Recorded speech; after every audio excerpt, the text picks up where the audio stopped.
Welcome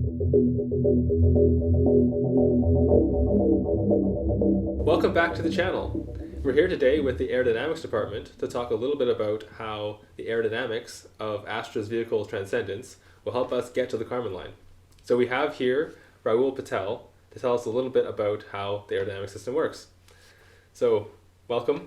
Okay, thank you, Jesaiah. I'm Rahul Patel. I'm currently working as a aerodynamics lead at ASTRA. Great to have you on here and to talk about the aerodynamic system. I'm sure there's lots of questions that people have about how exactly that works for our vehicle. There's some pretty extreme environments that the aerodynamic system is moving through. In order to get to the Kármán line, how fast does our vehicle have to go? We are considering to send a rocket which will be reaching 100 kilometers, which is the Kármán line, and for that, definitely our rocket has to first start from going from the subsonic speed to the supersonic regime. So yeah, a lot has to be done to make this happen. So our rocket will be reaching the maximum speed of 5,000 kilometers per hour. So you mentioned that we have to go through different flight regimes. So you said subsonic, which is when we're below the speed of sound. Then we have to cross the speed of sound, and then we'll be supersonic. So we're going at a period when we're going faster than the speed of sound. And the speed of sound is at about I think it's 1,200 kilometers per hour or so. Yeah. So exactly. We're going much faster than the speed of sound at 5,000 kilometers per hour. In the past, there was a big problem with getting through the speed of sound because there were some shock waves that were forming in front of the vehicle, and it was like difficult to break that barrier. Is it difficult for ASTRA's vehicle to break that barrier? What are we doing in order to overcome the drag that is going to be experienced when we go up to like 5,000 kilometers per hour? If we are considering our rocket to travel at a speed of 5,000 kilometers per hour, there is a wall of friction or a sound barrier that we have to cross. And if we compare the design of the aeroplanes, which are normally used as a commercial aircrafts, we can see that the designs are not meant to travel at higher speeds, considering the wall of friction. So to hit this sound barrier, we have to be that as slender as possible, so that the main aspect of the design is to be should be as pointy that it goes through the sound barrier as easy as possible.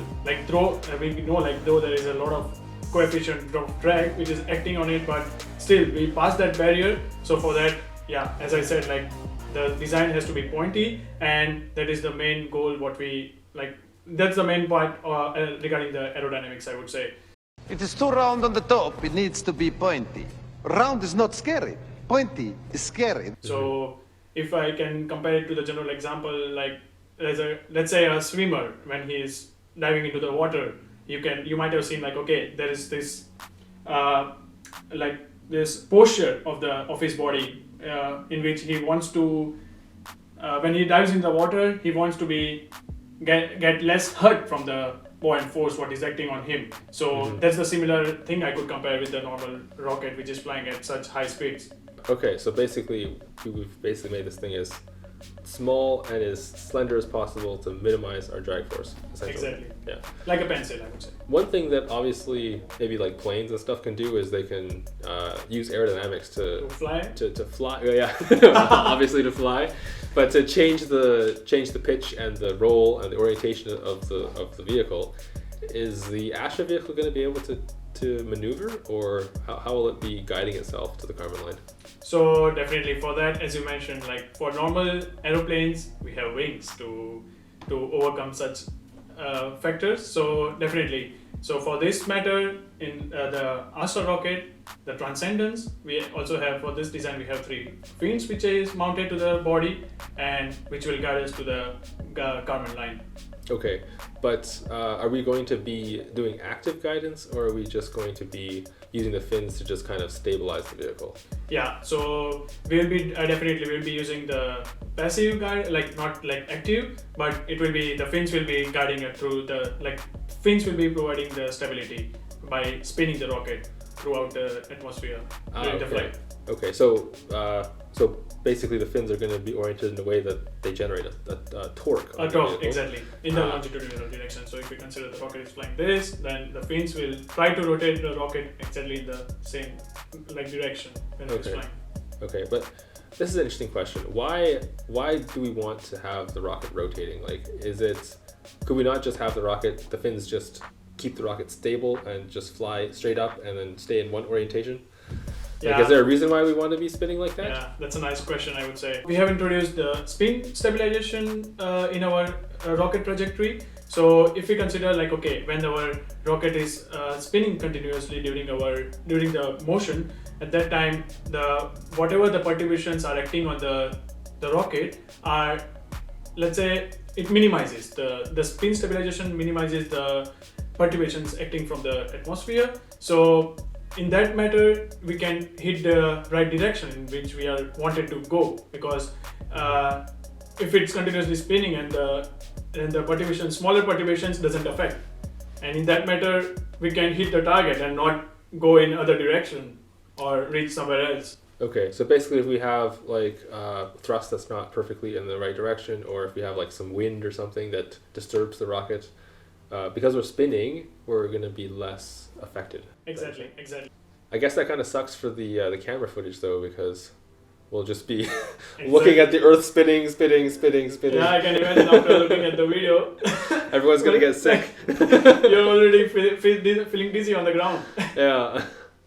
So maybe we need to think about somehow stopping that spin when we're done with the thrust, so that we can record a nice video. Yeah. That only I think applies to the rockets, not to our rocket probably. Yeah. Well, I don't know. I'm not totally set on not having the rocket stop spinning. I would like to have a nice like picture, like, you know, that picturesque view where you're just looking out and it's like you see the horizon and the sun's just rising. It's gonna be very nice. I think for that you can use a weather balloon. What? Bro, what are you talking about, man? No, we gotta have it with our rocket. Yeah. Plus we can prove to all those flat earthers that the world's really round. Yes. It's always good. Yes, it's always good, definitely. Obviously, we're trying to make this vehicle as light as possible. So one question that I would have is, what material are we trying to build our fins out of in order to reduce the mass as much as possible? We have chosen to make the rocket way lighter. So we have chosen as the carbon fiber as the material for the fins. For our fin manufacturing, we'll be going with the pre-preg method. If we consider like the normal fibers, if we have the nylon and all, like you can see like they are not that rigid. So to make this fiber rigid, we have to wrap the carbon fiber around our structure, and then we infuse the resin inside the fibers, and that's how it makes the carbon fiber looks rigid. To make it rigid, for example, like this material, so the resins that help, like, which are infused inside the fibers, that makes it rigid. Obviously, after you put it into the oven, then you get that. Yes, definitely. You have to cook it first. Yes, you have to cook it. Okay, carbon fiber is for the fins. What about the nose cone? That's the other part of the aerodynamic system that is being designed by Aerodynamics. Are we planning to do that with carbon fiber or something else? I would say it's a nice question. Currently, we are in the research phase I would say. So we are struggling with two materials. So we have fiberglass and also the carbon fiber on the other hand. So our team is working on it to choose the best material which we can be using for the nose cone. Okay. And considering the mass budget and everything of our rocket. Is there something better about fiberglass than carbon fiber, or? Yeah, fiberglass, I would say it also, considering the avionics department, it is also helping with the transmittivity, and and it's also more, I don't know, I think it will be stiff enough. That will be okay. And also it's stiff. So basically the carbon fiber is maybe stronger than the fiberglass, but it is not as radio transparent. Exactly. Yeah. I guess it's no good if we can't communicate with our rocket. Definitely. We don't want to lose our rocket during our trajectory. We want to be able to find it at the end, huh? Yeah. Looking forward to seeing the parts of the aerodynamic system come together with the fins and the nose cone. But then the question comes, how are we going to test to make sure that these parts have the aerodynamic characteristics that we expect? Yeah. So that's definitely our plan. So we are running so many CFD simulations on our rocket body to see, okay, how much the pressure will be acting, and dynamic pressure and all the other factors acting on the nose cone and the complete rocket body. And definitely we would like to test it before we manufacture it. So our plan is to test during the flight. Our plan is to test the pressure which is acting on the fins, so that the fins which are mounted to the rocket body are mounted on a fin mount. Two things first. Number one, what is CFD? Okay. So you mentioned you're using this tool called CFD. Yeah. I'm sure some people watching may not know exactly what that is. So if you just describe what exactly this tool is that we're using. Until now, what we have done is we run the CFD simulations on the computer, and CFD simulations are the virtual. I would say it's a virtual wind tunnel. If we imagine, like, it recreates how much the pressure will be acting on the vehicle when it is moving. So it creates an atmosphere where how much load will be acting on the body if we consider, like, when it is moving to such atmosphere. Okay, so it's basically like a simulation of the flight, and Exactly. it tells us what the drag forces will be on the Exactly. Okay. Yeah. And is that usually a pretty good approximation of reality, or how close is it usually? So far, I would say it is really, we can trust those values, but yeah, if we are building a rocket, then I would say we need to test it. It's definitely going to be interesting to see this aerodynamic system come together, and definitely hoping to see those extremely high velocities that we're hoping to achieve. Yes. So yeah, So looking forward to it. thanks Rahul for coming in and having a chat about your system, and we look forward to what comes in the future. Thank you so much, Jesaiah, for having me. I'm looking forward to it. All right, Thank you. and remember to expand your horizons.